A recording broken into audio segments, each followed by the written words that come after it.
All right, section 124 and 125 that we're going to go over today. So some fascinating stuff in these sections here as well. For the come follow me, actually, sorry, this is just 124, just 124. This is an interesting one. It's a really long section of the Doctrine and Covenants, but there's a ton in here. There's really a whole lot. So if you remember last week we talked about there was a lot of persecution. Joseph and Hiram and others were in the Liberty Jail.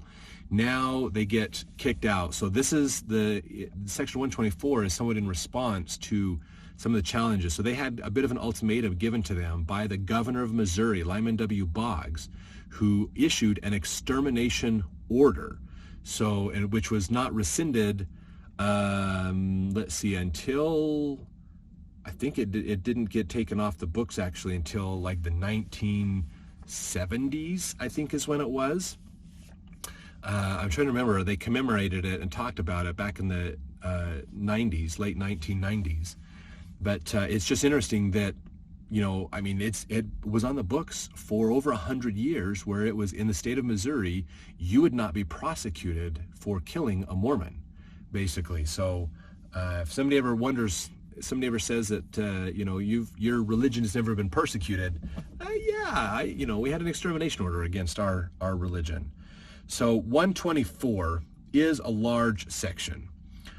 There's something that's really interesting that comes out of this. So you remember they're kicked out of Missouri completely, okay? They have had to abandon Kirtland, Ohio.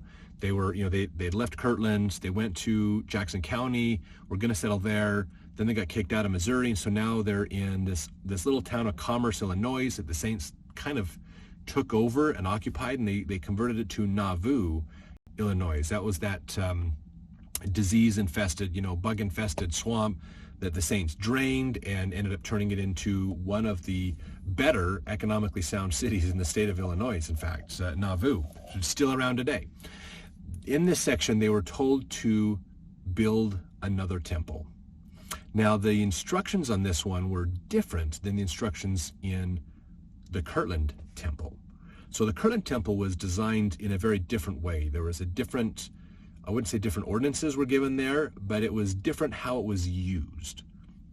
The Nauvoo temple is more of what we would call a more modern day temple, because this temple, they instituted the basement for baptisms for the dead. They put a font in. They did more to put rooms in for other types of things, for the endowment ceremonies, which meant initiatories as well. And so a lot of the ordinances that we have today, they didn't have so much necessarily in the Kirtland temple, but they did a lot with the Nauvoo temple with this.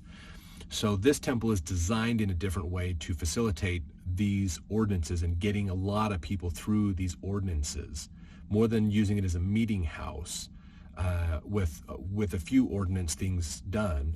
This was more about doing the ordinances, not so much having a meeting house itself.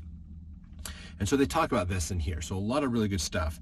It was interesting too, in this point in history, due to this revelation, the Epistle of the 12 in 1842 went out to use tithing to build the temple, and it was set to be 10% of your earnings. This is where the current tithing idea comes from.